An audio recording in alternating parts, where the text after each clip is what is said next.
Weight loss ಮಾಡೋರು ಕೂಡ ತಿನ್ಬೋದು. ಇಷ್ಟ ಆಗೇ ಆಗ್ತದೆ ನೋಡಿ ಗೈಸ್ ಹೆಂಗಿದೆ. ಈ ಸಮ್ಮರಲ್ಲಂತೂ ಕ್ಯಾಂಡಿ ತಿನ್ನಕ್ಕೆ ಸಖತ್ ಇಷ್ಟಪಡ್ತಾರೆ, ದೊಡ್ಡವರಿಂದ ಹಿಡಿದು ಚಿಕ್ಕವರಿಗೂ. ಚಿಕ್ಕ ಮಕ್ಳಿಗಂತೂ ತುಂಬಾ ಇಷ್ಟ ಆಗುತ್ತೆ. ಆಚೆ ಕಡೆಯಿಂದ ನೀವು ತರಿಸ್ಕೊಟ್ರೆ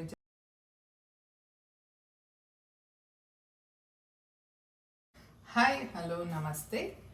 ಇವತ್ತು ನಾನು ವಾಟರ್ ಮೆಲನ್ ಕ್ಯಾಂಡಿ ಮಾಡೋದು ಹೇಗೆ ಅಂತ ತೋರಿಸ್ಕೊಡ್ತಾ ಇದ್ದೀನಿ. ಈ ಸಮ್ಮರಲ್ಲಂತೂ ಕ್ಯಾಂಡಿ ತಿನ್ನಕ್ಕೆ ಸಖತ್ ಇಷ್ಟಪಡ್ತಾರೆ, ದೊಡ್ಡವರಿಂದ ಹಿಡಿದು ಚಿಕ್ಕವರಿಗೂ. ಚಿಕ್ಕ ಮಕ್ಳಿಗಂತೂ ತುಂಬಾ ಇಷ್ಟ ಆಗುತ್ತೆ. ಆಚೆ ಕಡೆಯಿಂದ ನೀವು ತರಿಸ್ಕೊಟ್ರೆ ಜಸ್ಟ್ ಅವ್ರ ಫ್ಲೇವರ್ಗೋಸ್ಕರ ಹಣ್ಣಿನ ಫ್ಲೇವರ್ ಹಾಕ್ತಾರೆ, ಜಸ್ಟು ಇಲ್ಲ KG ಗಟ್ಟಲೆ ಸಕ್ಕರೆ ಹಾಕಿ ಒಳ್ಳೆ ನೀರು ಪಡಿಸ್ತಾರೋ ಇಲ್ವೋ ಅದು ಗ್ಯಾರಂಟಿ ಇಲ್ಲ. ಅದನ್ನು ಹಾಕಿ ಕೊಡ್ತಾರೆ, ಅದನ್ನು ನಾವು ತಿನ್ನಿಸ್ತೀವಿ, ಅದು ನಮಗೆ ಎಫೆಕ್ಟ್ ಆಗುತ್ತೆ. ಸೊ ನಾನು ಮಾಡಿ ತೋರಿಸ್ತಾ ಇರೋಂಥ ರೆಸಿಪಿನ ವೆಯ್ಟ್ ಲಾಸ್ ಮಾಡೋರು ಕೂಡ ತಿನ್ಬೋದು, ಯಾಕಂದರೆ ನಾನಿಲ್ಲಿ ಯಾವುದೇ ರೀತಿ ಶುಗರ್ ಬಳಸ್ತಾ ಇಲ್ಲ. ಹಾಗಾದರೆ ಹೇಗೆ ಮಾಡೋದು ನೋಡೋಣ. ಫಸ್ಟಿಗೆ ವಾಟರ್ ಮೆಲನ್ನ ಕಟ್ ಮಾಡ್ಕೊಳ್ಳೋಣ.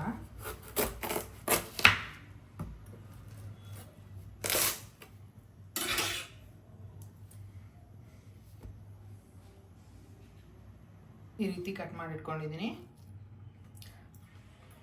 ಒಂದು ಸ್ಮಾಲ್ ಪೀಸ್ ತಿಂದು ನೋಡಿ. ತುಂಬ ಸ್ವೀಟಾಗಿದ್ದರೆ ಸಕ್ಕರೆ ಹಾಕೋ ಅವಶ್ಯಕತೆ ಇಲ್ಲ. ನಮ್ಮ ಕೈಲಿ ತಿನ್ನೋಕ್ಕಾಗಲ್ಲ, ನೀರು ಮಿಕ್ಸ್ ಮಾಡಿಬಿಡಿ. ಆಮೇಲೆ ಇವಾಗ ಜ್ಯೂಸರ್ ಜಾರ್ಗೆ ಹಾಕೊಳ್ಳೋಣ ಹಣ್ಣೆಲ್ಲನೂ.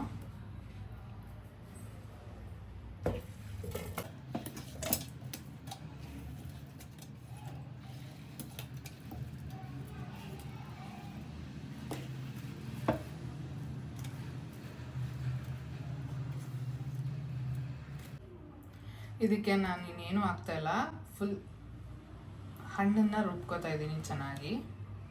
ಇವಾಗ ಗ್ರೈಂಡ್ ಮಾಡಿದ್ದಾಯಿತು. ನಾವು ಬೀಜ ಎಲ್ಲ ಸಪ್ರೇಟ್ ಮಾಡಿರಲಿಲ್ಲ ಅಲ್ವಾ, ಅದಕ್ಕೆ ಸೋಸ್ಕೋಬೇಕು.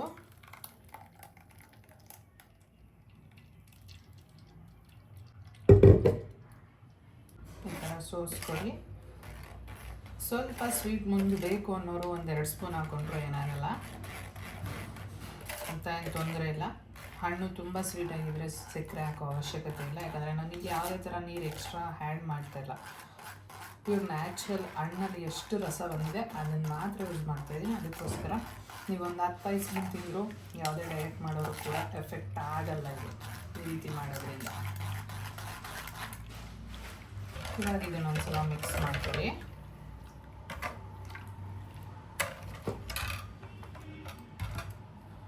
ಐಸ್ ಕ್ರೀಮ್ ಮೋಲ್ಡ್ ಒಳಗಡೆ ಹಾಕೋಬೇಕು. ನಿಮ್ಮ ಹತ್ರ ಮೋಲ್ಡ್ ಇಲ್ಲ ಅಂದರೂ ಏನು ಚಿಂತೆ ಬೇಡ. ಯಾವುದಾದ್ರೂ ಟೀ ಕಾಫಿ ಲೋಟ ಇದ್ದೇ ಇರುತ್ತಲ್ವ ಮನೇಲಿ, ಅದಕ್ಕೆ ಹಾಕಿದ್ರೂ ಆಗುತ್ತೆ. ಇದನ್ನು ನಾನು ಮೀಶೋದಲ್ಲಿ ತರಿಸಿದ್ದು, ತುಂಬ ಕ್ಯೂಟಾಗಿದೆ ಅಲ್ವಾ. ಇದನ್ನು ಮೋಲ್ಡ್ ಒಳಗಡೆ ಹಾಕೊಳ್ಳೋಣ.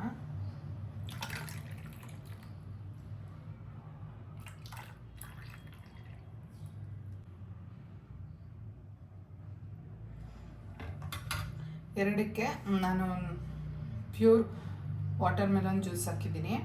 ಈಗ ನೆಕ್ಸ್ಟ್ ಇದಕ್ಕೆ ಸ್ವಲ್ಪ ಸ್ಪೈಸಿ ಮಾಡೋಣ ಅಂತ ಸ್ವಲ್ಪ ಚಾಟ್ ಮಸಾಲ, ಒಂದು ಚಿಟಿಕೆಯಷ್ಟು ಚಾಟ್ ಮಸಾಲ ಯೂಸ್ ಮಾಡ್ತಾಯಿದ್ದೀನಿ. ಜಾಸ್ತಿ ಬೇಡ, ಚೆನ್ನಾಗಿರುತ್ತೆ. ಒಂದು ಚಿಟಿಕೆಯಷ್ಟು ಸಾಲ್ಟ್, ಪೆಪ್ಪರ್ ಪೌಡರ್ ಇದೆಲ್ಲ ಹಾಕೋಬೋದು, ಬಟ್ ಇಷ್ಟೇ ಸಾಕಂತ ಇವೆರಡು ಹಾಕಿದ್ದೀನಿ ನಾನು.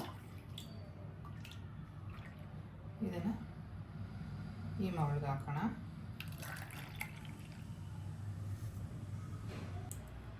ಇದನ್ನು ಈ ರೀತಿ ಕ್ಲೋಸ್ ಮಾಡಿಡೋದು. ಫ್ರೀಝರಲ್ಲಿ 4 to 5 hours ಇಟ್ಟರೆ ಸಾಕು.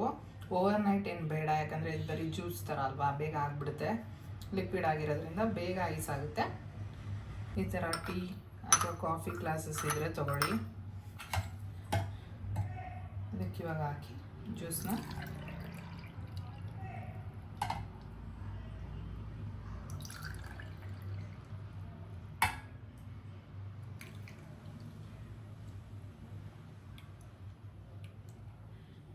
ಇದಕ್ಕೇನು ಐಸ್ ಕ್ರೀಮ್ ಸ್ಟಿಕ್ಕೇ ಬೇಕು ಆ ಥರ ಎಲ್ಲ ಏನಿಲ್ಲ, ಸ್ಪೂನ್ ಇದ್ದರೂ ಸಾಕು. ನೀಟಾಗಿ ಹಾಕ್ಬಿಟ್ಟು ಇದನ್ನು ಕೂಡ ಫ್ರೀಝರಲ್ಲಿ ಇಟ್ಟರೆ 4 to 5 hours ice candy ready ಆಗುತ್ತೆ. ಸೊ ನಾವು ಇವಾಗ ಇಡೋಣ ಫ್ರೀಝರಲ್ಲಿ. ಇವಾಗ ಫ್ರೀಝರಿಂದ ತೆಗ್ದಿದ್ದೀವಿ. ಇದನ್ನು ಸ್ವಲ್ಪ ತಣ್ಣೀರು ತೊಗೊಂಡು ಅದರಲ್ಲಿ ಈ ಥರ ಇಟ್ಟು ಒಂದು 30 seconds ಅಷ್ಟು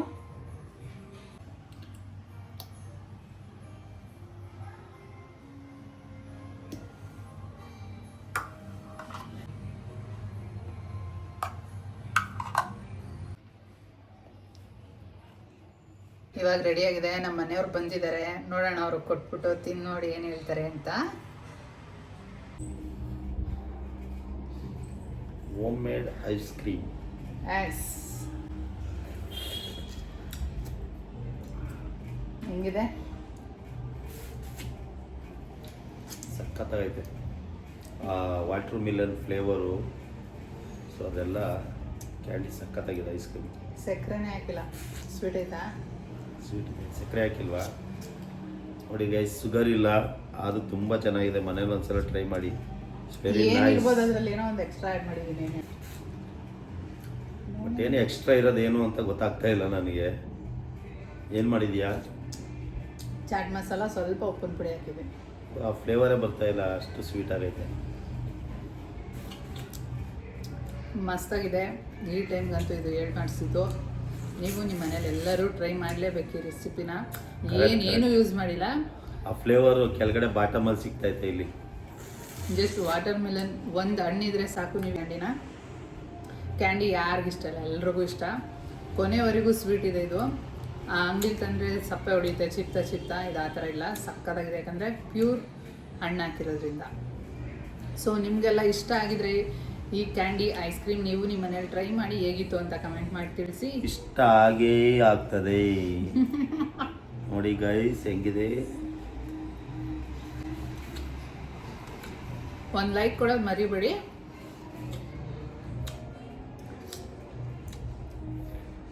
ಈ ವಿಡಿಯೋನ ಎಲ್ಲಿಗೆ ಎಂಡ್ ಮಾಡ್ತಾ ಇದ್ದೀನಿ. ಲೈಕ್ ಮಾಡಿ, ಶೇರ್ ಮಾಡಿ, ಕಮೆಂಟ್ ಮಾಡಿ, ಸಬ್ಸ್ಕ್ರೈಬ್ ಮಾಡಿ. Thank you for watching. Lots of love. Bye bye.